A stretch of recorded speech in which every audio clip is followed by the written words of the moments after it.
Hello guys, இன்றைக்கி நம்ம பார்க்க போகிற மூவி 2024 ரிலீஸ் ஆன ஒரு அட்வென்ச்சரஸ் ஹாரர் ஹாலிவுட் மூவியான மான்ஸ்டர்ஸ் அம்மா.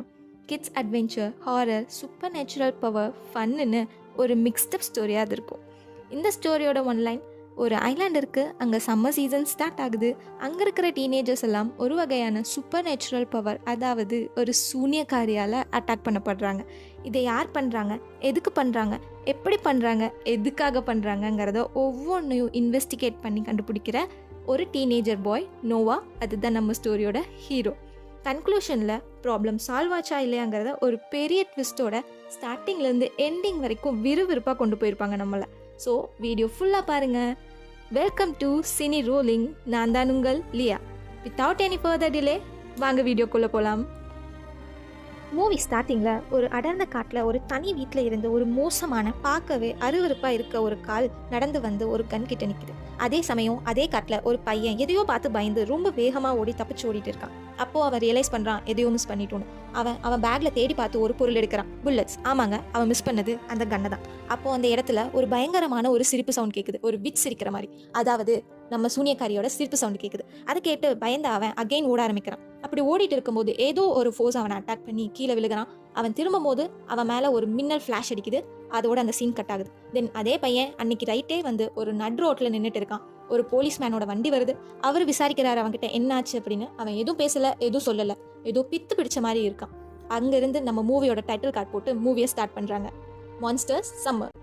ஒரு ஐலாண்டை காட்டுறாங்க. அங்கே மெயின் இன்கம் டூரிசம். ஒரு டீனேஜ் பையன் அவனோட வீட்டில் இருந்து பேக் எடுத்துகிட்டு வெளியே கிளம்புறான். அதுதான் நம்ம மூவியோட ஹீரோ நோவா. அவங்க அம்மா அதே ஐலாண்டில் ஒரு ஹோட்டல் வச்சு ரன் பண்ணிட்டு இருக்காங்க. அப்போ நம்ம ஹீரோ வெளியே கிளம்பும் போது ஆப்போசிட்டில் ஒரு பிளாக் கலர் ட்ரெஸ் போட்ட ஒரு வயசான லேடி வராங்க அந்த ஹோட்டலில் கெஸ்ட்டாக ஸ்டே பண்ணுறக்கு. அவங்க ஹீரோவை பார்த்து ரொம்ப துருத்துருன்னு இருக்க அப்படின்னு காம்ப்ளிமெண்ட்டும் தராங்க. அப்போது ஹீரோவோட அம்மாவும் உங்களுக்காக தான் நான் வெயிட் பண்ணிட்டு இருந்தேன்னு அவங்கள விஷ் பண்ணி இன்வைட் பண்ணி உள்ளே கூட்டிகிட்டு போகிறாங்க. அப்போது அந்த லேடி ஆப்போசிட் பீச்சில் விளையாடிட்டு இருந்த குழந்தைங்களை பார்த்து ஒரு வியர்டான லுக் அண்ட் ஸ்மைல் தராங்க. வெளியே போன நம்ம ஹீரோ ஒரு பர்சனை ஒரு கஃபேல மீட் பண்ணுறாரு. மீட் பண்ணி அவர் இது வரைக்கும் எழுதின ஆர்டிக்கல் எல்லாம் கொடுக்குறாரு. பட் அந்த பர்சன் இது எதுவும் நல்லா இல்லை, நான் உங்ககிட்ட இன்னும் பெட்டராக எக்ஸ்பெக்ட் பண்ணுறேன் அப்படின்னு சொல்லி எல்லாத்தையும் ரிஜெக்ட் பண்ணிடுறாரு. ஒரு நல்ல ரியல் கிரைம் ஸ்டோரியாக கொண்டு வா, அப்போ உன்னோட ஆர்டிக்கலை நான் பப்ளிஷ் பண்ணுறேன் அப்படின்னு சொல்லிட்டு அந்த பர்சன் அந்த இடத்த விட்டு போயிடுறாரு. அப்போ தான் நமக்கு தெரிய வருது நம்ம ஹீரோக்கு ஒரு பெரிய ட்ரீம் இருக்குது. அவருக்கு வந்து பெரிய ஜேர்னலிஸ்ட் ஆகணும்னு. பிகாஸ் அது நம்ம ஹீரோவோட அப்பாவோட விஷ். அவர் இப்போ இல்லைங்கிறனால நம்ம ஹீரோக்கு ஒரு பெரிய ஜேர்னலிஸ்ட் ஆகணும்னு ஒரு பெரிய ஆசை இருக்குது. இது முடிச்சதுக்கப்புறம் நம்ம ஹீரோ வந்து பேஸ்பால் மேட்ச்சுக்கு போகிறாரு. அவரும் அவங்க ஃப்ரெண்ட்ஸ் எல்லாம் சேம் டீமில் இருந்து பேஸ்பால் மேட்ச்சை சூப்பராக பெர்ஃபார்ம் பண்ணி வின் பண்ணுறாங்க. வின் பண்ணிட்டு ஜாலியாக ஃபன்னாக பேசிட்டு ரிட்டன் வீட்டுக்கு போயிட்டு இருக்கும்போது ஒரு அபேண்டன் ஹவுஸை பார்க்குறாங்க. அந்த ஹவுஸை பார்த்த உடனே அந்த ஃப்ரெண்ட்ஸில் ஒரு பையன் முன்னாடி வந்து இந்த வீட்டில் இருக்க பர்சன் ரொம்ப டேஞ்சர், அவர் வந்து ஒரு கொலகாரன், இவரை பார்த்தாலே ஊரே பயப்படும், இவர் ஒரு பேய் அப்படின்லாம் சொல்கிறான். அப்போ பென்ன்ற இன்னொரு ஃப்ரெண்ட், ஆமாம் இவர் வந்து ஸ்பையா, டிடெக்டிவா, இல்லை கொலகாரனா, யாருக்கும் எதுவும் தெரியாது, இவர் மேலே நிறைய அசம்ஷன்ஸ் இருக்குது, நிறையா வந்து ஸ்டோரிஸ் இருக்குது அப்படியெல்லாம் சொல்கிறாரு. அப்போ நம்ம ஹீரோ ஒரு ஸ்டெப் முன்னாடி வந்து, ஆமாம் பல வருஷத்துக்கு முன்னாடி இவரோட ஒய்ஃபும் இவரோட ஓன் சன்னும் காணாமல் போயிட்டாங்க. ஸ்டில் இன்ன வரைக்குமே அவங்க எங்கே போனாங்க என்ன ஆனாங்கன்னு யாருக்கும் எந்த நியூஸும் இல்லை. இவரே மேபி கொலை பண்ணி வீட்டுக்குள்ளேயே புதைச்சிருக்க சான்சஸ் இருக்குது அப்படின்னு சொல்லும் போது தான் நம்ம ஹீரோக்கு ஒரு ஐடியா வருது. இவரோட ஸ்டோரியை நம்ம வந்து ஆர்டிக்கலாக பப்ளிஷ் பண்ணால் நம்மளது கண்டிப்பாக பப்ளிஷ் ஆகி நம்ம வந்து பெரிய ஆள் ஆகிடுவோம் அப்படின்ற மாதிரி ஒரு ஐடியா வருது. பிகாஸ் இது வந்து ஸ்டில் அன்சால்வ்டு கேஸாக இருக்குது. ஸோ இந்த கேஸை நம்ம சால்வ் பண்ணலாம் அப்படின்னு நம்ம ஹீரோக்கு ஐடியா வந்து அந்த வீட்டுக்குள்ளே திருட்டுத்தனமாக நுழையிறாரு. இவர் போகிறத பார்த்தோன்னே இவங்க ஃப்ரெண்ட்ஸ் எல்லாரும் கூட சேர்ந்து வீட்டுக்குள்ளே போகிறாங்க. அவங்க உள்ளே போய் பார்க்கும்போது அந்த பர்சன் பேக் யார்டில் ஏதேதோ வந்து பெரிய பெரிய வெப்பன்ஸ் எல்லாம் வச்சு ஏதோ ஒர்க் பண்ணிட்டு இருக்காரு. லைக் கோடாரி, கடப்பாறை இந்த மாதிரி. அப்போ இவங்களுக்கு ஏதோ சவுண்ட் கேட்குது. இவங்க வீட்டுக்குள்ளே போய் எல்லாத்தையும் பார்க்குறாங்க. எல்லாமே பார்க்க கொஞ்சம் வியர்டாக இருக்குது. அப்போ ஒரு சவுண்ட் கேட்ட உடனே இவங்க ஒளிஞ்சுக்கிறாங்க. அப்போ அந்த பர்சன் வந்து சடனாக இவங்க முன்னாடி வெப்பனோட நிற்கிறாரு. பார்த்த உடனே எல்லாருக்கும் ரொம்ப பயந்துடுறாங்க. எல்லாரும் அந்த இடத்த விட்டு தப்பிச்சா போதுண்டா சாமி அப்படின்னு ஓடுறாங்க. ஓடி அவங்க சைக்கிள் எடுத்துகிட்டு போகும்போது தான் நம்ம ஹீரோ ஒன்று நோட் பண்ணுறாரு. அவரோட ஆர்டிக்கல் பேக்கை அந்த வீட்லேயும் மிஸ் பண்ணிட்டோம் அப்படிங்கிறது. அதை பார்த்த உடனே நம்ம ஹீரோ அகைன் நான் போய் அந்த ஆர்டிக்கல் பேக் எடுக்கிறேன் அப்படிங்கும் போது ஹீரோவோட ஃப்ரெண்ட் பென் வந்து போகக்கூடாதுன்னு சொல்லி அவரை கூட்டிகிட்டு போயிடுறாரு. அன்னைக்கு நைட்டே நோவாவும் பென்னும் மீட் பண்ணிக்கிறாங்க. டைம் டுகெதர் ஸ்பெண்ட் பண்ணுறாங்க. அப்போ வந்து பென் வந்து நோவாக்காக ஒரு ப்ரெசென்ட் கொடுக்குறான். ஒரு மேட்சுக்கான காஸ்ட்லி டிக்கெட்டை கொடுக்குறான். அதை பார்த்த உடனே நோவா ரொம்ப ஹாப்பி ஆயிடுறான். Because he can't afford that. அது ரொம்ப காஸ்ட்லி டிக்கெட். அதுக்கப்புறம் பென் வந்து சொல்கிறான், நான் எல்லி அப்படின்ற ஒரு பொண்ணோட நைட் அவுட்டிங் போகிறேன், நீ எங்கள் கூட வா அப்படின்னு அவனை இன்வைட் பண்ணும்போது நோவா வந்து இல்லை நான் வரல, நீங்கள் போயிட்டு வாங்க அப்படின்னு சொல்லிடுறான். தென் நோவா வரல, எல்லியும் பென்னும் ஒரு பீச்சுக்கு போகிறாங்க. பீச்சுக்கு போயிட்டு பென்னும் எல்லியும் ஜாலியாக பேசிகிட்டு இருக்காங்க. தென் ஸ்விம் பண்ணிட்டு இருக்காங்க. அவங்க 2 பேரும் ஸ்விம் பண்ணிட்டு இருக்கும்போது ஒரு ஷேடோ, ஒரு பயங்கரமான உருவம் வந்து அவங்கள பார்க்குது. தென் சடனாக அவங்களோட பக்கத்துலேயே போய் நீங்கள் இந்த டைமில் இங்கே வந்திருக்க கூடாது அப்படின்னு ஒரு மிரட்டுது. மிரட்டிட்டு ஒரு பயங்கரமான சிரிப்பு, ஹஹா அப்படின்னு ஒரு சிரிப்பு சிரிச்சுட்டு சூனியக்காரி மாதிரி உள்ளே குதிச்சிருது. அஃப்கோர்ஸ் அது நம்ம சூனியக்காரி தான். உள்ளே குதிச்ச உடனே சடனாக அந்த இடமே சைலண்ட் ஆயிடுது. பென்னும் எல்லியும் ரொம்ப பயப்படுறாங்க. அப்போது திடீர்னு எல்லியோட காலை பிடிச்சி ஏதோ ஒரு ஃபோர்ஸ் அவளை தண்ணிக்குள்ளே ரொம்ப டீப்பாக இழுக்குது. பென்னால என்ன பண்ணணும்னே தெரியல. பென்னும் அதை வந்து ஃபாலோ பண்ணி போறான். ஒரு லெவலுக்கு மேலே அவனுக்கு தெரியல, எல்லி காணாம போயிட்டா. அப்புறம் சடனாக ஒரு தூரத்தில் எல்லியோட ஹெட் தெரியுது. அப்போ எல்லி கூட போய் பார்த்தா எல்லி நல்லா தான் இருக்கா. அவங்க 2 பேரும் நம்ம போயிடலாம் அப்படின்னு வந்து பீச்சை விட்டு வெளியே ஸ்விம் பண்ணி வரும்போது சடனாக பென்னோட காலை பிடிச்சி அதே உருவம் திரும்ப இழுக்குது. ஆமாங்க, நம்ம சூனியக்காரி பெல்னை இழுத்துட்டே போயிடுவா, உள்ளேயே போயிடுவா. உள்ள போன உடனே எல்லி ரொம்ப பயந்துருவா. ஒரு ஃபிராக்ஷன் ஆஃப் செகண்ட்ஸ் அப்புறம் பார்த்தா ஒரு பெரிய மின்னல் மாதிரி ஒரு ஃபிளாஷ் லைட் வரும். அந்த ஃப்ளாஷ் லைட் வந்ததுக்கப்புறம் பார்த்தா எல்லி அங்கேருந்து ஓடி வந்துருவா. அதுக்கப்புறம் மார்னிங் எப்பயும் போல் நம்ம நோவா வந்து ஹீரோ வெளியே வருவார். வீட்டை விட்டு வெளியே வரும்போது வீட்டு வாசலில் இருக்க போஸ்ட் பாக்ஸ் பக்கத்தில் அவரோட பேக் இருக்கும். அவரோட தொலைஞ்சு போன பேக் இருக்கும். அந்த தொலைஞ்சு போன பேக்கை பார்த்த உடனே நோவாக்கு ரொம்ப ஹாப்பி ஆகிடும். ஓடி போய் அதை ஓப்பன் பண்ணி பார்த்தா அவரோட ஆர்டிக்கல் எல்லாம் அப்படியே இருக்கும். அது கூட இல்லாமல் அது கூட ஒரு புது புக்கும் இருக்கும். அந்த புக்கை வந்து யார் வச்சிருப்பா அப்படின்னு அவர் திங்க் பண்ணி பார்த்துட்டு பேக் எடுத்துட்டு இதை பென் கிட்ட போய் ஷேர் பண்ணலாம் அப்படின்னு சொல்லி பென்னோட வீட்டுக்கு போவாருங்க. பென்னோட வீட்டுக்கு போகும்போது தான் ஒரு ஷாக்கிங் நியூஸ் என்னன்னா, அங்கே போலீஸ் இருப்பாங்க. போலீஸும் பென்னோட அம்மாவும் பேசுவாங்க. போலீஸ் சொல்லுவாங்க, ஏதோ பென்னுக்கு நைட் ஆக்சிடென்ட் ஆயிருக்கு, அதனால தான் இப்படி இருக்கா, மேபி எலக்ட்ரிசிட்டி அட்டாக்காக இருக்கலாம், லைக் ஏதாவது எலக்ட்ரிக்ல ஏதாவது அவனுக்கு கரண்ட் பாஸ் ஆயிருக்கும் அப்படின்ற மாதிரி சொன்ன உடனே பென்னுக்கு என்னாச்சு அப்படின்னு சொல்லி நோவா திங்க் பண்ணிட்டு டேரக்டா நோவா போய் பென்னை பார்ப்பாங்க. பென் வந்து எதுவுமே பேசாம பித்து பிடிச்ச மாதிரி உட்காந்துருப்பாங்க. நோவா என்னதோ பேசுவான், பென் எதுவுமே ரெஸ்பாண்ட் பண்ண மாட்டான். ஸ்ட்ரைட்டா பித்து பிடிச்ச மாதிரியே இருப்பான். அதுக்கப்புறம் ஒரு லெவலுக்கு மேலே நோவாக்கு என்ன பண்ணணும்னு தெரியாது. ஸோ நோவா வந்து பென் லாஸ்ட்டாக யார் கூட இருந்தாங்க, எல்லி கூட இருந்தாங்க. ஸோ போய் எல்லியை மீட் பண்ணுவார். எல்லியை மீட் பண்ணி லாஸ்ட்டாக என்னாச்சு, நோவா கேட்பாரு. அப்போ எல்லி சொல்லுவாங்க, இந்த மாதிரி பீச் போயிடணும். அப்போ நாங்கள் ஒரு சூனியக்காரியை பார்த்தோம். அந்த சூனியக்காரி பென்னை தண்ணிக்குள்ளே கொண்டு போயிட்டா. அப்புறம் ஒரு பெரிய ஃப்ளாஷ் வந்துச்சுன்னா சொல்லி, நீ இதை நம்புவியா அப்படின்னு எல்லி கேட்ட உடனே நோவா சொல்கிறாரு, ஆஃப்கோர்ஸ் நான் நம்புவேன், மேபி இது நடந்திருக்கலாம், நான் இதை பற்றி இன்வெஸ்டிகேட் பண்ணுறேன் அப்படின்னு எல்லியை கன்சல்ட் பண்ணுவாருங்க. கன்சல்ட் பண்ண உடனே நம்ம நோவா டேரெக்டாக பேகெல்லாம் எடுத்துகிட்டு ப்ரிப்பேர்டாக ஒரு பிளேஸுக்கு போவாருங்க.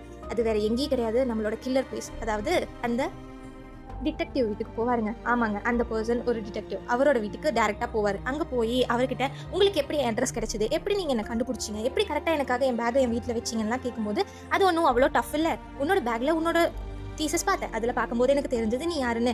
ஸோ உனக்கு வந்து இந்த புக் வந்து ஹெல்ப்பாக இருக்கும் சொல்லி தான் உனக்கு அந்த புக்கை நான் ப்ரெசென்ட் பண்ணேன். அதெல்லாம் படிச்சுன்னா உனக்கு இன்னும் ஸ்கில்ஸ் இம்ப்ரூவ் ஆகும் அப்படின்னு சொன்ன உடனே அவங்க 2 பேருக்கும், நம்ம டிடெக்டிவ்க்கும் நம்ம ஹீரோ நோவாக்கும் ஒரு பாண்ட் கிரியேட் ஆகும். 2 பேரும் க்ளோஸ் ஆயிடுவாங்க. அப்போ டிடெக்டிவ் கிட்ட நோவா நடந்ததெல்லாம் சொல்லுவார். இந்த மாதிரி என் ஃப்ரெண்டு இருந்தான், இப்படி ஒரு ப்ராப்ளம் ஆச்சு, இப்போ வந்து இதுக்கு ஏதாவது சொல்யூஷன் இருக்குமா, இந்த சிட்டிக்குள்ள இந்த ஐலாண்டுக்குள்ள ஒரு சூனியக்காரி இருக்கா, நம்ம அதை கண்டுபிடிக்கணும் அப்படின்னு சொல்லி நம்ம நோவா எல்லாத்தையும் சொல்லுவாருங்க.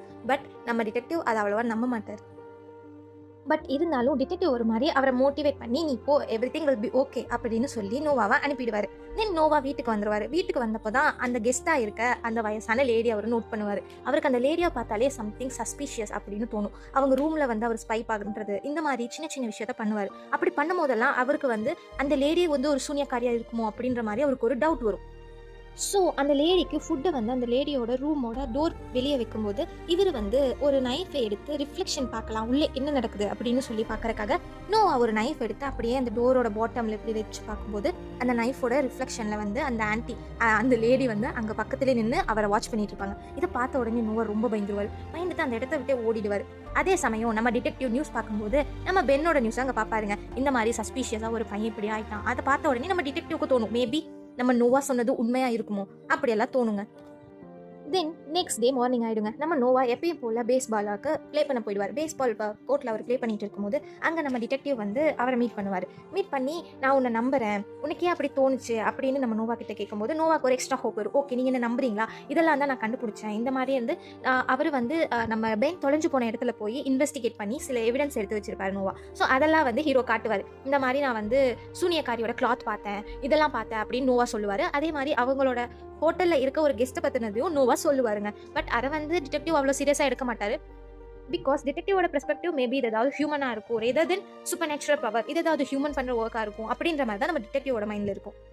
தென் நோவாவும் நம்ம டிடெக்டிவும் போய் பென்னை மீட் பண்ணுவாங்கங்க. பென்னை மீட் பண்ணும்போது நம்ம நோவா எக்ஸ்பெக்ட் பண்ணுவார், பென் அந்த டிடெக்டிவை பார்த்த உடனே ரொம்ப ஷாக் ஆவார், பயப்படுவார், அப்படியெல்லாம் நோவா எக்ஸ்பெக்ட் பண்ணுவாருங்க. பட் பென் எந்த ரியாக்ஷனுமே காட்ட மாட்டார், அப்படியே இத்து பிடிச்ச மாதிரியே உட்காந்துருப்பாரு. அதை பார்த்த உடனே டிடெக்டிவ் சில கொஸ்டின்ஸ் கேட்பாரு, அதுக்கும் பென் கிட்ட இருந்து ப்ராப்பரான ரெஸ்பாண்ட் வராதுங்க. அதுக்கப்புறம் டிடெக்டிவ் ஓகே தம்பி நீ நல்லா தான் இருக்க அப்படின்ற மாதிரி பெண்ணை சொல்லிட்டு போக ஆரம்பிச்சிருவாரு. இதை பார்த்த உடனே நோவாக்கு டிசப்பாயிண்ட் ஆகிடும். என்ன இப்படி கேர்லெஸ்ஸாக போறீங்க, அவனை யாரோ ஒரு சூனியக்காரி அட்டாக் பண்ணியிருக்கு, சூனியக்காரி பவர் தான் அவன் இப்படி ஆக்கியிருக்கு, இதை நம்ம இன்வெஸ்டிகேட் பண்ணணும், இல்லைன்னா எல்லாருக்கும் இப்படி ஆகும்னு சொல்லி நோவா ரொம்ப டென்ஷன் ஆவார். பட் அதுக்கு அவ்வளோவா கன்சிடரேஷன் நம்ம டிடெக்டிவ் கொடுக்க மாட்டாருங்க. இந்த சீனுக்கு அப்புறம் பார்த்தா நம்ம பென்னுக்காக நோவா ஒரு சாக்லேட் கொடுப்பாருங்க. பட் நம்ம பென் அந்த சாக்லேட் கூட சாப்பிட்டு ஒரு ரியாக்ஷனே இல்லாமல் அதை துப்பிடுவார். இதை பார்த்த உடனே நோவாக்கு இன்னும் ஹர்ட் ஆகும். இதுக்கப்புறம் நம்மளோட ஹோட்டலில் நம்ம நோவாக்கு ஒரு சிஸ்டர் இருக்குது, ஒரு எல்டர் சிஸ்டர் இருக்குது. அந்த எல்டர் சிஸ்டர் ஸ்டெப்ஸில் உட்காந்து தனியாக உட்காந்து திங்க் பண்ணிட்டு இருப்பாங்க. அப்போ அந்த ஹோட்டலில் இருக்க அந்த ஓல்டு லேடி அந்த சிஸ்டர் அந்த குட்டி பொண்ணுக்கிட்ட போவாங்க. குட்டி பொண்ணுக்கிட்ட போய் ஸ்டெப்ஸில் உட்காந்துட்டு அந்த பொண்ணோட வந்து கான்வர்சேஷன் டெவலப் பண்ணுவாங்க, பேசிக்கிட்டே இருப்பாங்க. அவங்களோட அந்த பிஹேவியர் பார்க்கவே கொஞ்சம் சஸ்பீஷியஸாக இருக்குங்க. அதுக்கப்புறம் நம்ம நோவா என்ன பண்ணுவார், அவரோட அந்த ரிமைனிங் 2 பர்சன்ஸ் ஃப்ரெண்ட்ஸ் இருக்காங்கல்ல, அவங்க கிட்ட போய் நோவா வந்து அவரோட பெர்ஸ்பெக்டிவ் எல்லாமே சொல்லுவார். லைக் இந்த மாதிரி பென்க்கும் எல்லிக்கும் இப்படி தான் ஆச்சு, மேபி இது சூனியக்காரியாக இருக்கலாம், இது எல்லாத்தையும் அஃபெக்ட் பண்ணலாம், மேபி நம்மளையும் அஃபெக்ட் பண்ணலாம், இதை நம்ம ஸ்டாப் பண்ணணும் அப்படின்னு ஃப்ரெண்ட்ஸ் கிட்ட சொல்லும்போது அவங்க அது அவ்வளோவா வந்து பிலீவ் பண்ண மாட்டாங்க. லைக் நீ ஏதோ போய் சொல்கிற, கட்டுக்கதை சொல்கிற, உனக்கு ஸ்டோரி வேணுங்கிறக்காக நீ அன்வான்ட் ஸ்டோரியை வந்து கிரியேட் பண்ணுற அப்படின்னு அவரை வந்து கொஞ்சம் டவுன் பண்ணுவாங்க. அப்போ தான் அவர் சொல்லுவார், எங்களோட ரெஸ்டாரண்ட்டில் இப்படி ஒரு லேடி இருக்காங்க, அவங்களோட பிஹேவியர் சஸ்பீஷியஸாக இருக்குது அப்படின்னு சொன்ன உடனே இவங்க கொஞ்சம் ப்ரூஃப் காட்டு, அப்போ தான் நாங்கள் அக்செப்ட் பண்ணுவோம் அப்படின்ற மாதிரி சொல்லிட்டு கடைசியாக வந்து ஃப்ரெண்ட்ஸ் ஓகே நீ என்ன சொன்னாலும் நாங்கள் உங்கள் கூட இருப்போம் அப்படின்ற மாதிரி அவங்களும் அக்செப்ட் பண்ணிடுவாங்க. தென் அன்னைக்கு நைட்டுங்க ஒரு ரெஸ்ட்ரிக்டட் ஏரியா பக்கத்தில் ஒரு ஃபாரஸ்ட் ஏரியாவில் ஒரு குரூப் ஆஃப் ஃப்ரெண்ட்ஸ் வந்து பார்ட்டி பண்ணிட்டு இருப்பாங்க. அது வந்து ஒரு ரேண்டமான ஒரு டீனேஜர்ஸ் கேர். அதில் ஒரு பையன் பார்ட்டி பண்ணிட்டு இருக்கும்போது ஒரு அழகான பொண்ணு வந்து அந்த பையனுக்கு லைக் ஒரு சிக்னல் கொடுத்துட்டு ஃபாரஸ்ட்குள்ளே போவா. லைக் இந்த பையனும் அந்த பொண்ணை ஃபாலோ பண்ணி உள்ளே போயிட்டே இருப்பாங்க. ஒரு ரெஸ்ட்ரிக்டட் ஏரியா நாங்கள் போர்டு இருக்கும், அந்த போர்டை கிராஸ் பண்ணியும் போவாங்க. போனதுக்கப்புறம் பார்த்தா நமக்கு எப்பயும் போல் யூஸ்வலாக வர மாதிரி ஒரு பெரிய மின்னல் மாதிரி ஃப்ளாஷ் வரும், ஒரு பாம் வேறு எக்ஸ்ட்ரா அங்கே வெடிக்கும். மார்னிங் இந்த நியூஸை நோவாவும் பார்ப்பாங்க, டிடெக்டிவ் டிவியில் பார்ப்பாங்க. இதை பார்த்த உடனே 2 பேரும் ரொம்ப ஷாக் ஆகிடுவாங்க. 2 பேரும் மீட் பண்ணி அந்த விக்டிம் அந்த நடந்த பிளேஸுக்கு போவாங்க. அந்த பிளேஸுக்கு போய் இன்வெஸ்டிகேட் பண்ணுவாங்க. ஃபுட் பிரிண்ட்ஸ்லாம் வச்சு ஃபஸ்ட் ஏதோ ஒரு பொண்ணு போயிருக்கா, அந்த பொண்ணு பின்னாடி இந்த பையன் போயிருக்கான், அந்த மாதிரியெல்லாம் சொல்லி அந்த பிளேஸை ஃபாலோ பண்ணி போவாங்க. அங்கே ஒரு பாம் வெடிச்சதுக்கான ஒரு சிம்டம் இருக்கும், ஒரு ஹோல் மாதிரி ஒரு டிக் பண்ண மாதிரி பிளேஸ் இருக்கும். அங்கே போயிட்டு இங்கே பாம் இருந்திருக்கு, லைக் வார் டைம், லைக் சென்ச்சுரிஸ் பிஃபோர் எல்லாம் அங்கே வார்க்காக அங்கே பாம்பெல்லாம் வந்து இந்த மண்ணை தோண்டி உள்ள புதைச்சி வைக்கிற மாதிரி பாம்ஸ் வச்சிருப்பாங்க. அதில் ஒன்று வந்து இவங்க எஸ்டே தெரியாமல் மிதிச்சதில் பர்ஸ்ட் ஆகிருக்கு. இது அவங்களே வந்து எக்ஸ்பெக்ட் பண்ணாது தான், சூனியக்காரியை எக்ஸ்பெக்ட் பண்ணாமல் நடந்த ஒரு திங் தான், அதனால தான் இது இப்படி ஃபேமஸ் ஆயிடுச்சு அப்படின்னு தான் சொல்லுவாங்க. சொல்லிட்டு அந்த விக்டிமான அந்த பையனை போய் மீட் பண்ணுவாங்க. அந்த பையனும் ஆஸ் யூஷுவல் எல்லாரும் மாதிரியுமே எதுவுமே பேசாமல் எதுவுமே சொல்லாமல் பித்து பிடிச்ச மாதிரி இருப்பான். அப்புறம் நோவா வந்து நம்ம டிடெக்டிவாக அந்த ரிமைனிங் இருக்க 2 ஃப்ரெண்ட்ஸுக்கும் இன்ட்ரோ கொடுப்பாங்க. இந்த சீன் எல்லாம் கொஞ்சம் ஃபன்னாகவே இருக்கும். லைக் அவங்க நோவா ஃப்ரெண்ட்ஸ் எல்லாம் டிடெக்டிவை பார்த்து பயப்படுறது, அப்புறம் எக்ஸ்ப்ளனேஷன், அவங்க ஸ்டோரி எல்லாம் சொல்கிறதெல்லாம், அதுக்கப்புறம் ஃபுல்லாக கேங்காக வந்து இந்த ஆப்ரேஷனை கையில் எடுக்கலாம் அப்படின்னு சொல்லி ஒரு ஐடியாவுக்கு போவாங்க. அப்புறம் நோவா வந்து அந்த லேடியை வந்து ஸ்பை பண்ணிட்டு இருப்பார். அவங்களோட ரூமுக்கு ஸ்டெட்டாஸ்கோப் வச்சு பார்க்குறது, இந்த மாதிரியெல்லாம் வச்சு பார்த்துட்டு பைனாக்குலர் வச்சு பார்க்குறது, இந்த மாதிரியெல்லாம் பார்த்துட்டு இருக்கும்போது அவர் அந்த லேடி ஒரு நாள் ரூமை விட்டு வெளியே போவாங்க. அப்போ அந்த லேடியோட ரூம்குள்ளே போவார். ரூம்குள்ளே போய் பார்த்தா அந்த லேடி வந்து ஓவராக நிறையா சில்ட்ரனுக்கு ரிலேட்டடான திங்ஸ்லாம் வச்சுருப்பாங்க. அவங்களுக்கு எல்லா விக்டிமோட அந்த எவிடன்ஸ் கிடைச்சது இல்லையா, அந்த ட்ரெஸ்ஸு, அந்த கிளாத்து, அந்த மாதிரியே இந்த லேடியோட ரூமில் நிறையா திங்ஸ் வந்து சிமிலராக கிடைக்கும். இதெல்லாம் பார்த்த உடனே நம்ம நோவாக்கு கன்ஃபார்ம் இவங்க தான் அந்த சூனியக்காரி அப்படி ஒரு தாட் வந்துருங்க. அந்த லேடி நோட்டில் நேமெல்லாம் நோட் பண்ணியிருப்பாங்க. அதுக்கப்புறம் சில்ட்ரன்ஸோட ஃபோட்டோஸ், இந்த மாதிரி நிறையா வந்து அவங்களோட ரூமில் வந்து சஸ்பீஷியஸ் திங்ஸ் இருக்கும். இதெல்லாம் பார்த்த உடனே நம்ம நோவாக்கு தெரிஞ்சிடும், ஓகே இதுதான் அந்த சூனியக்காரி அப்படி சொல்லி. நெக்ஸ்ட் டே மார்னிங் என்ன பண்ணுவாங்க, அந்த 3 ஃப்ரெண்ட்ஸ் நோவா அப்புறம் அந்த ரிமைனிங் இருக்க 2 ஃப்ரெண்ட்ஸ் எல்லாரும் 3 பேரும் சேர்ந்து அந்த லேடியை ஃபாலோ பண்ணுவாங்க. அந்த லேடியை ஃபாலோ பண்ணி போகும்போது அந்த லேடி ஒரு பெரிய பில்டிங்குள்ளே போவாங்க. இவங்களும் அவங்க பின்னாடியே ஃபாலோ பண்ணி போகும்போது ஒரு ஸ்டேஜ் மாதிரி ஒரு இடத்துல அந்த லேடி ஒரு சின்ன குழந்தைய அப்படியே பின்னாடி இருந்து தொட போகும்போது கரெக்டாக நம்ம நோவா போய் அவங்கள தள்ளி விட்டு அங்கேருந்து மைக் எடுத்து, இது ஒரு சூனியக்காரி, இவ ரூமில் நான் இதெல்லாம் கண்டுபிடிச்சேன், இவ வந்து இங்கே இருக்கிற எல்லா குழந்தைங்களும் இது பண்ணுறா அப்படின்லாம் எல்லாருக்கிட்டையும் சொல்லும் போது தான் எல்லாரும் வந்து நம்ம நோவாவை டிஃப்ரெண்ட்டாக பார்ப்பாங்க. பிகாஸ் நோவா நின்றுட்டு இருக்கிறது ஒரு ஸ்டேஜ் மேலே, பேசிகிட்டு இருக்கிறது ஒரு மைக்கில். அப்போ தான் நோவா வந்து இப்படி திரும்பி பார்த்தா அந்த லேடி வந்து ஒரு ஆத்தர். அவங்க வந்து சில்ட்ரன்ஸ்க்காக புக் எழுதுகிற ஒரு ஆத்தர். ஸோ அவங்க வந்து சில்ட்ரன்ஸ் கிட்ட ஓவராக இன்ட்ராக்ஷன் வச்சுப்பாங்க. அப்போ தான் சில்ட்ரனோட மைண்டை புரிஞ்சுக்க முடியும்னு சொல்லி சில்ட்ரன்ஸ்க்காக புக் எழுதிட்டு இருக்க ஒரு பெரிய ஆத்தர் தான் அந்த லேடி. அந்த லேடிக்கு இது ரொம்ப வந்து ஹியூமிலியேட் ஆகிடும். தென் அந்த லேடி அவங்க அம்மா கிட்ட நோவாவை கம்ப்ளைண்ட் பண்ணிவிட்டு அந்த ரெஸ்டாரண்ட்டை விட்டு போயிடுவாங்க. அதுக்கப்புறம் நோவாவோட அம்மாவும் கொஞ்சம் டிசப்பாயிண்ட் ஆகிடுவாங்க. நோவாவோட ஃப்ரெண்ட்ஸும் இனிமேல் நீ சொல்கிறத நாங்கள் பிலீவ் பண்ண மாட்டோம், நீ எல்லாம் ஸ்டோரி தான் சொல்கிற, இப்படி எதுவுமே இல்லை, சூனியக்காரியும் இல்லை, இதெல்லாம் உன்னோட இமேஜினேஷன் அப்படின்ற மாதிரி நோவாவை கம்ப்ளைண்ட் பண்ணிவிட்டு அந்த ஃப்ரெண்ட்ஸும் போயிடுவாங்கங்க. இப்போ நோவா மேலே அவங்க அம்மாக்கும் வந்து ஹோப் இருக்காது, ஃப்ரெண்ட்ஸுக்கும் ஹோப் இருக்காது. நோவாக்கு இது கொஞ்சம் டவுன் ஆகிடும். ஸோ நோவா என்ன பண்ணுவார் அப்படின்னா, ஓகே மேபி நான் தான் தப்பு, இப்படி எதுவுமே இல்லை அப்படின்ற மாதிரி ஒரு மைண்ட் செட்டுக்கு போய் ஏதாவது பண்ணணுமேன்னு சொல்லி போய் நம்ம டிடெக்டிவை மீட் பண்ணுவாருங்க. டிடெக்டிவை மீட் பண்ணுறக்கு அவர் வீட்டுக்கு போவார். அவர் வீட்டில் வந்து அவர் மட்டும்தான் இருப்பார், வேறு யாருமே இருக்க மாட்டாங்க. எல்லாமே பழைய திங்ஸாக இருக்கும், பழைய டிவி, பழைய சோஃபா, பழைய திங்ஸ் அப்படி தான் இருக்கும். அப்போ தான் நோவா வந்து கேட்பாங்க, உங்களுக்கு என்னாச்சு, யார் நீங்கள் அப்படிங்கும் போது, நான் வந்து ஒரு ரிட்டையர்டு டிடெக்டிவ், பல வருஷத்துக்கு முன்னாடி நான் இங்கே வந்து என் ஒய்ஃப் அப்புறம் என்னோட சன்னோட இருந்தேன். அப்படி இருக்கும்போது என் லைஃப் ஹாப்பியாக தான் இருந்துச்சு. ஒரு நாள் நான் என் பையனோட வெளியே போகும்போது ஒரு கார் எங்களை ஃபாலோ பண்ணி வந்துச்சு. அப்போ நான் வந்து அதை அவ்வளோவா கன்சிடர் பண்ணலை. அப்போ சடனாக அந்த காரில் இருந்தவங்க என் பையனை வந்து கடத்திட்டு போயிட்டாங்க. என் பையன் வந்து போயிட்டான். நான் வந்து காப்பாற்றுவேன் அவன் எக்ஸ்பெக்ட் பண்ணியிருப்பான். பட் என்னால் அதை பண்ண முடியல. அப்புறம் என்னால் அவனை கண்டே பிடிக்க முடியல. நான் தொலைச்சிட்டேன் என் பையனை. இதை தெரிஞ்ச உடனே என் ஒய்ஃப் வந்து என்னை விட்டுட்டு போயிட்டாங்க. என் பையனையே பார்த்துக்க முடியலன்னு சொல்லி என்னை விட்டுட்டு போயிட்டாங்க. இதுதான் என் லைஃப்பில் ஆச்சு. என் பையனை நான் தொலைச்சிட்டேன். அவனை தொலைச்சே நான் வந்து 30 இயர்ஸ் பக்கம் ஆச்சு அப்படின்லாம் சொல்லி அவர் ஃபீல் பண்ணுவார். அப்போ தான் நோவாக்கு வந்து ரியல் தெரியும். லைக் இவர் வந்து ஒய்ஃப் வந்து விட்டுட்டு போயிட்டாங்க, பையனை தொலைச்சிட்டாரு அப்படின்ற மாதிரி தெரியும். அப்போ வந்து அவங்களுக்குள்ள இருந்த பாண்டிங் கொஞ்சம் இன்னும் ஸ்ட்ராங் ஆகும். அப்போ தான் அந்த டிடெக்டிவ் சொல்லுவார், இந்த மாதிரி விக்டிம்ஸ் நடந்ததெல்லாம் இந்த மேப்பில் பாயிண்ட் பண்ணி சொல்லுவார். இந்த ஏரியாவில் தான் இந்த மாதிரி ப்ராப்ளம்ஸ் நடந்திருக்கு, இந்த லொக்காலிட்டியில் மட்டும்தான் அந்த சூனியக்காரி எங்கேயோ இருக்கா அப்படின்ற மாதிரி நம்ம டிடெக்டிவும் சொல்லுவாருங்க. அதுக்கப்புறம் நம்ம டிடெக்டிவ் சொல்லுவார், இதை பற்றி நம்ம வந்து அவேர்னஸ் கிரியேட் பண்ணணும், மக்கள்கிட்ட சொல்லணும். இதுக்கு வந்து எனக்கு ஒரு ஆளாக தெரியும், நான் அவர்கிட்ட ஒன்று இன்ட்ரோ கொடுக்குறேன், பட் அவங்ககிட்ட சூனியக்காரியை சொல்லாத, ஏதாவது வந்து ஹியூமன் ஒரு கேங்கு வந்து குழந்தைங்களை கடத்துதுன்னு சொல்லுன்னு நோவா கிட்ட சொல்லி கூட்டிகிட்டு போவாருங்க. பட் அங்கே போய் பார்த்தா யாருமே இல்லை. நம்ம ஃபர்ஸ்ட் சீனில் பார்த்தோம் இல்லையா, நோவா போய் அவரோட ஆர்டிக்கல் ஒரு பர்சன் கிட்ட கொடுப்பார்ல, அதே பர்சன் தாங்க இங்கே இருப்பார். அந்த பர்சன் நோவாவை பார்த்த உடனே இவன் வந்து ஜஸ்ட் ஸ்டோரி தான் சொல்லுவான், இவன் சொல்கிறதெல்லாம் இமேஜினேஷன், ரியாலிட்டி இல்லை அப்படின்ற மாதிரி சொல்லுவார். அது நோவாக்கு கொஞ்சம் ஹிட் ஆகும், ட்ரிகர் ஆகி நோவா சொல்லுவார், இந்த மாதிரி சூனியக்காரி இருக்கா நம்புங்கும் போது அந்த பர்சன் 2 பேருமே வந்து நோவாவையும் சரி டிடெக்டிவையும் சரி, உங்கள் 2 பேருக்கும் மென்டலி இஷ்யூ இருக்குது, நீங்கள் இப்படி தான் லூஸு அப்படின்ற மாதிரி சொல்லிட்டு அவங்கள வந்து பேசுறதே விட்டுட்டு அவங்க 2 பேரும் எழுந்து போயிடுவாங்க. அப்போ டிடெக்டிவ் சொல்லுவார், அட்லீஸ்ட் நான் சொல்கிறத வந்து லிசன் பண்ணியிருந்தா பீப்புள் கிட்ட ஏதாவது அவேர்னஸ் போயிருக்கும், லைக் இது வந்து ஒரு கொல்ல கூட்டம் அப்படின்ற மாதிரியாவது சில்ட்ரனை வந்து எல்லாரும் பார்த்துருப்பாங்க, இப்போ நீ சூனியக்காரி சொல்லி தான் இப்போ வந்து ஃபுல்லாகவே போயிடுச்சுன்னு சொல்லி டிடெக்டிவ் நோவாவை கொஞ்சம் திட்டுவாருங்க. இதில் இன்பிட்வீனில் ஒரு குட்டியாக கடை வச்சு ஒரு குட்டி பாப்பா செல் பண்ணிட்டு இருப்பாங்க. அந்த குட்டி பாப்பா கிட்ட ஒரு கார் வந்து நிற்கும். அந்த காரில் பார்த்தா சடனாக அகைன் மின்னல் மாதிரி ஃப்ளாஷ் வரும். அந்த கார் போனதுக்கப்புறம் பார்த்தா அந்த குட்டி பாப்பாவும் எல்லார் மாதிரி பித்து பிடிச்ச மாதிரி ஆகிடுவா. இதை யார் பண்ணுறாங்க, எதுக்கு பண்ணுறாங்கன்னு இது வரைக்குமே நமக்கு தெரியாதுங்க. ஒரு லெவலில் நம்ம ஹீரோ ரொம்ப ஃப்ரஸ்ட்ரேஷனுக்கே போயிடுவார். தான் எழுதின ஆர்டிக்கல் எல்லாமே வேஸ்ட்டு, நம்ம வந்து நம்ம மேலே தான் ராங் அப்படின்ற மாதிரி ஒரு ஃப்ரஸ்ட்ரேஷனுக்கு போயிடுவார். அவங்க ஃப்ரெண்ட்ஸும் வந்து அவரை விட்டுட்டு போயிடுவாங்க, அம்மாவும் பிலீவ் பண்ணலை, ஒரு மாதிரி ஃப்ரஸ்ட்ரேஷனுக்கு போயிடுவார்.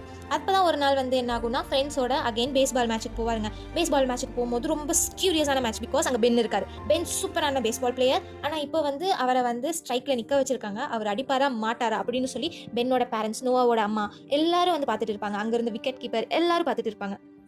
எல்லாரும் பென்னுக்கு பயங்கரமாக மோட்டிவேட் பண்ணுவாங்க. பால் ஃபோர்ஸாக வரும், பென் அடிக்க மாட்டார், பென்னோட மூஞ்சிலே அந்த பால் அடிச்சிடும். அதுக்கப்புறம் பார்த்தா அந்த அம்பையர் டீஸ் பண்ணுவார், பென்னை டீஸ் பண்ணுவார், அதே மாதிரி நோவாவே டீஸ் பண்ணுவார். இது நோவாக்கு இன்னும் ஹர்ட் ஆகும்.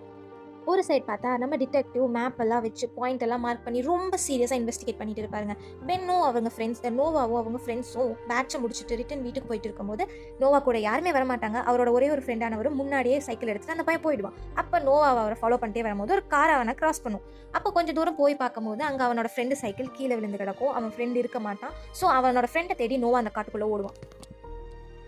அவன் ஃப்ரெண்டை ரொம்ப நேரமாக கூப்பிட்டு பார்த்தா ஒரு இடத்துல அவன் கீழே விழுந்துருப்பான், அடிபட்டு கீழே விழுந்திருப்பான். அப்போ நோவா போய் என்னாச்சுன்னு கேட்கும்போது, உன்னால தான் இல்லை ஆச்சு, உன்னால தான் அதை என்ன கடத்திட்டு வந்துருச்சு, அதை கொலை பண்ண பார்த்துச்சு அப்படின்னு அந்த ஃப்ரெண்ட் நோவாவை பிடிச்சி திட்டுவாங்க. அப்போ சடனாக ஒரு சிரிப்பு சவுண்ட் வரும். 2 பேரும் திரும்பி பார்த்தா அங்கே தூரத்தில் ஒரு உருவம் நிற்கும். பார்த்த உடனே 2 பேரும் ஓட ஆரம்பிப்பாங்க. திரும்ப ஓடி போய் அவங்க சைக்கிள் எடுத்து அந்த இடத்த விட்டு எஸ்கேப் ஆயிடுவாங்க. ஆனால் எஸ்கேப் ஆனதுக்கப்புறம் நோவாவோட ஃப்ரெண்ட் நோவாவை ரொம்ப திட்டுவாங்க. உன்னால தான், அன்வான்டாக உன்னால தான் இப்போ வந்து நம்ம ப்ராப்ளம்குள்ளே போயிட்டோம் அப்படின்ற மாதிரி சொல்லிட்டு என் மூஞ்சில் முழிக்காத அப்படின்னு நோவாவை சொல்லிட்டு அவர் போயிடுவார். அப்புறம் நோவா வந்து அலோனா வீட்டுக்கு போயிட்டு இருக்கும்போது ஒரு கார் நோவாவை ரொம்ப ஃபாஸ்ட்டாக சேஸ் பண்ணும், ரொம்ப ஃபாஸ்ட்டாக துரத்திட்டே வரும். அப்போ நோவா எங்கே போகிறதுன்னு தெரியாமல் அகைன் டிடெக்டிவ் வீட்டுக்குள்ளேயே போவார். அங்கே டிடெக்டிவ் தனியாக தான் இருப்பார். தனியாக இருந்த உடனே இவர் உள்ள போய் என்ன வந்து ஒரு கார் வந்து துரத்துது அப்படின்னு சொன்னப்போ டிடெக்டிவ் வந்து வெளியே பார்க்கும்போது கார் இருக்காது. அப்புறம் பார்த்தா டிடெக்டிவ் நோவாவை கொஞ்சம் நேரம் பேசுவாங்க. அகைன் அவர் ஸ்டோரிஸ் எல்லாம் சொல்லுவார், லைஃப்ல இப்படி எல்லாம் ஆச்சு அப்படின்ற மாதிரி நம்ம டிடெக்டிவ் சொல்லுவாருங்க.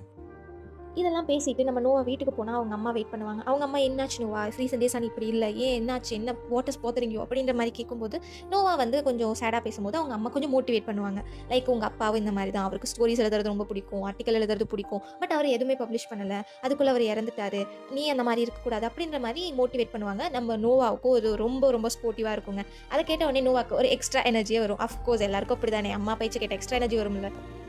அன்றைக்கி நைட் பார்த்தா நம்ம டிடெக்டிவ் வீட்டில் சஸ்பீஷியஸ் திங்ஸ்லாம் நடக்குங்க. சூப்பர் நேச்சுரல் பவர் மாதிரி டிடெக்டிவ் வீட்டில் யாரோ அட்டாக் பண்ணுவாங்க. அது யாருன்னு டிடெக்டிவ்க்கு தெரியாது. அந்த காரானா டிடெக்டிவும் பார்ப்பாரு. அதே டைமிங்லேயே இந்த சைட் பார்த்தா நோவா ரூம்லேயும் அதே மாதிரி ஃபேனெல்லாம் ஸ்பீடாக சுற்றும், பேப்பர்லாம் பறக்கும். லைக் ஒரு பயங்கரமான வாய்ஸ், ஒரு மென் வாய்ஸில் த்ரெட்டன் வருங்க. இவ்வளோ நேரம் சூன்யக்காரி வாய்ஸ் வந்து ஃபீமேல் வாய்ஸாக இருக்கும். பட் இந்த சீனில் ஒரு ஆம்பளை வாய்ஸில் சூன்யக்காரி பேசும். நீ என்கிட்ட இருந்து உன்னால் தப்பிக்கவே முடியாது நோவா, நீயா வந்து என்கிட்ட மாட்டிக்கிட்ட, உன்னை நான் கொல்லாமல் விட மாட்டேன் அப்படின்னு சொல்லி நோவாவை ரொம்ப மிரட்டுங்க. மார்னிங் அகெயின் நோவாவும் டிடெக்டிவும் அந்த பாதிக்க லாஸ்ட்டாக அந்த பாம்பு வச்ச பையன் அந்த வீட்டுக்கு போய் அந்த பையன் கிட்ட கேட்பாங்க. அந்த பையன் வீட்டில் ஏதாவது எவிடன்ஸ் கிடைக்குமா அப்படின்னு ரொம்ப ரொம்ப தேடுவாங்க. அந்த பையனோட வீட்டில் நம்ம டிடெக்டிவ்க்கு ஒரு எவிடன்ஸ் மாட்டுங்க. அதுக்கப்புறம் அவருக்கு சில ஃபோட்டோஸும் மாட்டுங்க. அந்த மேப்பில் அவர் மார்க் பண்ண பிளேஸ் எல்லாம் வச்சு அவர் பாயிண்ட் அவுட் பண்ணும்போது ஒரு பர்டிகுலர் ஏரியா மட்டும் அவருக்கு கரெக்டாக தெரியுங்க. அந்த ஏரியாவிலேருந்தும் அந்த ஃபோட்டோ வச்சும் கம்பேர் பண்ணும்போது கனெக்ட் பண்ணும்போது அவருக்கு ஒரு விஷயம் தெரியும். அது எல்லாரோட விஷயத்துலையும் காமனாக இருந்தது ஒரு பர்சன். அது பேஸ்பால் விளையாடுற ஸ்டூடெண்ட்ஸ் ஒரே பர்சன் தான் எல்லாருக்கும் காமன். அது யாருன்னு பார்த்தா வேறு யாரும் இல்லைங்க, நம்ம அம்பையர் தான் அது. கரெக்டாக இதை இந்த சைடு நம்மளோட டிடெக்டிவ் ஃபைன் பண்ணும்போது இந்த சைடு நோவாக்கு மேட்சுங்க. நோவா மேட்ச்சில் இந்த டைமும் பென் அடிக்க மாட்டாருங்க. நோவா கரெக்டாக வந்து பேட்டிங் அந்த பிளேஸில் இருப்பாங்க. இருக்கும்போது பின்னாடி அம்பையர் இருப்பார். அவர் இருக்கும்போது நோவாவை வந்து அவர் ரொம்ப டீஸ் பண்ணுவார், ட்ரிகர் பண்ணுவார். ட்ரிகர் பண்ணும்போது நோவா இப்படி திரும்பும் போது ஒன்று நோட்டீஸ் பண்ணுவார். அந்த அம்பையரோட ஹேண்டில் வந்து தீக்காயம் இருக்கும். அப்போ தான் இவருக்கு ஒன்று வரும், ஒரு ஐடியா வரும். என்னென்னா இவங்க வந்து அந்த பாம்பு பிளாஸ்ட் ஆன இடத்துக்கு போகும்போது நம்மளோட டிடெக்டிவ் சொல்லுவார், இவ்வளோ பெரிய பாம்பு அடிச்சிருக்கு அப்படின்னா கண்டிப்பாக அவங்களுக்கு தீக்காயம் பட்டிருக்கும் அப்படின்னு. ஸோ அது வந்து இங்கே நம்ம நோவாக்கு ஸ்ட்ரைக் ஆகும். அப்போ இவர் கையில் தீக்காயம் இருக்குது அப்படின்னா அப்போ இவர் தான் அந்த சூன்யக்காரியா அப்படின்னு சொல்லி நோவாக்கு டவுட் வருங்க. ஆமாங்க, நம்ம சூன்யக்காரியில் சூன்யக்காரன் நம்மளோட விச்சில் விசார்ட், அது யாரும் இல்லை, அந்த அம்பையர் தான். இதை நம்ம நோவா அந்த 2 ஃப்ரெண்ட்ஸ்கிட்டையும் சொல்லுவாருங்க. சொன்ன உடனே அந்த ஃப்ரெண்ட்ஸ் எப்பயும் போல் நம்ப மாட்டாங்க. அப்புறம் நோவா சொல்லுவார், நானே போய்க்கிறேன், நானே அவரை போய் தனியாக பார்த்துக்கிறேன், எனக்கு அவரோட வீடு தெரியாது, நான் தேடி போய்க்கிறேன். அப்படிங்கும்போது அந்த 2 ஃப்ரெண்ட்ஸும் சரி போகாது, நாங்களும் வரோம் அப்படின்னு சொல்லி வேண்டா விருப்பா கூட வரக்க ஓகே சொல்லுவாங்க. சொன்னதுக்கப்புறம் அதில் ஒரு ஃப்ரெண்ட் சொல்லுவான், எனக்கு அந்த வீடு தெரியும், நான் பார்த்துருக்கேன் அப்படின்னு சொல்லிட்டு 3 பேரும் அந்த வீட்டுக்கு போகலாம் அப்படின்னு சொல்லிட்டு அந்த வீட்டுக்கு போவாங்க. அந்த வீட்டுக்கு போகும்போது அந்த காரை பார்த்த உடனே நோவாக்கு தெரிஞ்சிடும், இது நம்மளை துரத்தின கார் தான், இதுதான் அப்போ இவரு தான் அப்படின்னு சொல்லி வீட்டுக்குள்ளே வந்து திருட்டுத்தனமாக 3 பேரும் உள்ளே போவாங்க. உள்ளே போயிட்டு வீட்டுக்குள்ளே ஃபுல்லாக தேடும்போது அவங்களுக்கு நிறைய எவிடன்ஸ் கிடைக்குங்க. இது வரைக்கும் காணாமல் போய் அந்த மாதிரி அஃபெக்ட் ஆன எல்லா பசங்களோட ஃபோட்டோஸும் அந்த ஆள்கிட்ட இருக்கும். இதை நோவா வந்து ஒரு ட்ராயர்லேருந்து அந்த ஃபோட்டோஸ் எடுத்துட்டு அதை பார்த்த உடனே ஃப்ரெண்ட்ஸ்கிட்டே சொல்லுவார். இவங்க 3 பேரும் அதை பார்த்துட்டு இருக்கும்போதே அவங்க ஒரு சவுண்ட் வரும். திரும்பி பார்த்தா நம்ம சூன்யக்காரன் வந்திருப்பார். 3 பேர்த்தையும் பிடிச்சி வச்சுருவார். பிடிச்சி கையெல்லாம் கட்டி வச்சு அப்போ தான் சூன்யக்காரன் பேச ஆரம்பிப்பார். ஒரு பெரிய கத்தி எடுத்துகிட்டு வந்து அவங்க முன்னாடி வச்சு, இப்போ அது டயட்டில் இருந்திருக்கீங்களா, உங்கள் வயசுக்கு நீங்களாம் இருந்திருக்க மாட்டீங்க, டயட்டில் இருக்கிறதுல எவ்வளோ கஷ்டம் தெரியுமா, பிகாஸ் நான் இருக்கேன், ஒரு குழந்தைய சாப்பிடும் போது எவ்வளோ ஹாப்பினஸ் இருக்கும் தெரியுமா அப்படின்னு சைக்கோ மாதிரி அந்த சூன்யக்காரன் பேசுவாங்க.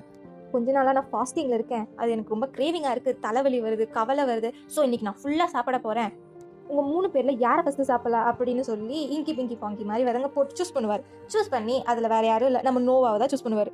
சூஸ் பண்ணி நம்ம அப்படியே அந்த சூன்யக்காரன் ஒரு டிரான்சிஷன் எடுத்து ஒரு பயங்கரமான சூன்யக்காரியாக சேஞ்ச் ஆகிட்டு அந்த சீனை பார்க்க சூப்பராக இருக்குங்க. சேஞ்ச் ஆகி நோவாவோட காலை பிடிச்சி தரன்னு இருக்கும்போது நம்ம 2 ஃப்ரெண்ட்ஸ் கிட்ட ஒரு லைட்ரு வந்து மாட்டுங்க. அதை 2 பேரும் யூஸ் பண்ணி கைக்கு கட்ட அவுத்துட்டு நம்ம நோவாவுக்கு போய் ஹெல்ப் பண்ணுவாங்க.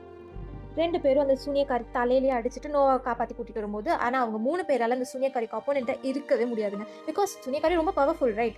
இவங்க 3 பேரையும் அவள் அடிச்சிடுவா, அகைன் வந்து இவங்க ட்ரை பண்ணுவாங்க. இந்த மாதிரி ஒரு கேஓஸ் ஃபைட் போயிட்டே இருக்கும். அப்போ ஒரு லெவலுக்கு மேலே நம்ம டிடெக்டிவ் சூப்பராக மாசா என்ட்ரி கொடுப்பாருங்க. மாசா என்ட்ரி கொடுத்து அவர் ஒரு ஷூட் பண்ணுவார். பட் அந்த புல்லட் நம்ம சூன்யக்காரியை எதுவுமே பண்ணாது. அப்போ தான் நம்ம டிடெக்டிவ்க்கு ஒரு ஐடியா வந்து சூன்யக்காரியோட சென்டர் ஆஃப் த செஸ்ட்டில் வந்து ஒரு புல்லட் இறக்குவாருங்க. இறக்குன உடனே அங்கேருந்து அவள் சோல் வெளியே வர மாதிரி, ஒரு ஆரோ வெளியே வர மாதிரி வரும். பட் அது நம்ம சூன்யக்காரி எதுவுமே பண்ணாதுங்க. அந்த சைட் பார்த்தா இவங்க யூஸ் பண்ண ஃபயர் வந்து ஃபுல்லாக வீடு ஃபுல்லாக பற்றிக்க ஆரம்பிக்கும். அப்போ சூன்யக்காரி நம்ம சீஃபை லைக் நம்ம டிடெக்டிவ் அட்டாக் பண்ணி அவங்க 2 பேரும் அண்டர் கிரவுண்ட் போய் அவங்களுக்குள்ள ஒரு ஃபைட்டே நடக்கும். அந்த ஃபைட்டில் நம்ம டிடெக்டிவை சூன்யக்காரி நல்லா அடிச்ச உடனே நம்ம ஹீரோ நோவாவை பிடிச்சி அப்படியே தூக்கி அவனோட எல்லா சோலியும் அப்படியே நம்ம சூன்யக்காரி அப்படியே உறிஞ்சிக்கிட்டே இருக்கும்போது நம்ம டிடெக்டிவ் திரும்ப எழுந்து சூன்யக்காரியை ஷூட் பண்ணுவார். ஒரு ஹோல் விழுந்த உடனே அதுக்குள்ளே இருந்து உள்ளே இருக்கிற சோல் எல்லாம் வெளியே வரும். அகைன் ஒரு ஸ்பான்டனியஸாக ஒரு 5 to 6 புல்லட்ஸ் இறக்குனோடனே அவருக்குள்ளே இருந்த எல்லாமே வெளியே வரும். அப்படியே அந்த சூனியக்காரிக்குள்ளே இருக்கிறதெல்லாம் வெளியே வந்து அவள் அங்கேயே செத்துடுவாங்க. அப்படியே செத்து புகையாக மறைஞ்சு சூனியக்காரி அழிஞ்சு போயிடுவா. அதுக்கப்புறம் இந்த ஸ்டோரியை வந்து ஒரு ஆர்டிக்கலாக ரைட் பண்ணி நம்ம ஹீரோ நோவா கொண்டு போய் அந்த பர்சன் கிட்ட கொடுப்பாரு. அவருக்கு அது ரொம்ப பிடிச்சிரும். அதே மாதிரி அந்த சூனியக்காரி கிட்ட இருந்து வந்த சோல் எல்லா பசங்களுக்கும் கரெக்டாக போய் எல்லாரும் நார்மல் ஆகிடுவாங்க. நம்ம ஹீரோவோட ஆர்டிக்கலும் பப்ளிஷ் ஆகிடுங்க. அதே மாதிரி நம்மளோட பென்னும் பேக் திரும்ப வந்துடுவான், கோல் அடிக்க ஆரம்பிச்சிருவான், எல்லா பசங்களும் நார்மல் ஆகிடுவாங்க. அதே மாதிரி நம்ம டிடெக்டிவும் அவருக்கு ஒரு ஹோப் வந்துடும். நான் போய் என் ஒய்ஃபை மீட் பண்ணுறேன், ஒய்ஃபை மீட் பண்ணி நான் சாரி கேட்க போகிறேன், என் லைஃப்பை நான் அகைன் ஸ்டார்ட் பண்ண போகிறேன், இதெல்லாம் உன்னால தான் பென் அப்படின்னு சொல்லி பென்னுக்கு ஒரு ஹக்கை கொடுத்துட்டு நம்ம டிடெக்டிவும் அவர் ஒய்ஃபை தேடி போயிடுவாருங்க. கடைசி சீனில் இந்த சைடு நம்ம நோவா பென் எல்லாரும் பேஸ்பால் நல்லா விளையாடுவாங்க, இந்த சைடு நம்ம டிடெக்டிவ் அவர் ஒய்ஃபை கொண்டு போய் மீட் பண்ணுவார். இதோட நம்ம மூவி இந்த இடத்துல முடிஞ்சிருங்க. பட் ஹானஸ்ட்லி இந்த மூவி பார்க்கும்போது எனக்கு கொஞ்சம் க்யூரியஸாக தான் இருந்துச்சு. யார் சூனியக்காரி கடைசியாக பார்த்தா அது சூனியக்காரியே இல்லை. ஃப்ரெண்ட்ஸ் கூட பார்க்க இல்லை ஃபேமிலியோட பார்க்க அப்படியெல்லாம் இருக்கிறதுக்கு இது ஒரு பெஸ்ட் மூவிங்க. இந்த மூவி அமேசான் ப்ரைம் வீடியோவில் அவைலபிளாக இருக்குது, அதுவும் தமிழ் டப்பிங்லேயே இருக்குது. இந்த வீடியோ உங்களுக்கு பிடிச்சிருந்துச்சுன்னா லைக் பண்ணுங்கள், சப்ஸ்கிரைப் பண்ணி சப்போர்ட் பண்ணுங்கள். உங்களுக்கு ஏதாவது மூவி பேசணும்னு இருந்துச்சுன்னா கமெண்ட் பாக்ஸில் ட்ராப் பண்ணிட்டு போங்க. அன்டில் தென் பாய் ஃப்ரம் லியா. இது உங்கள் சினி ரோலிங் சேனல்.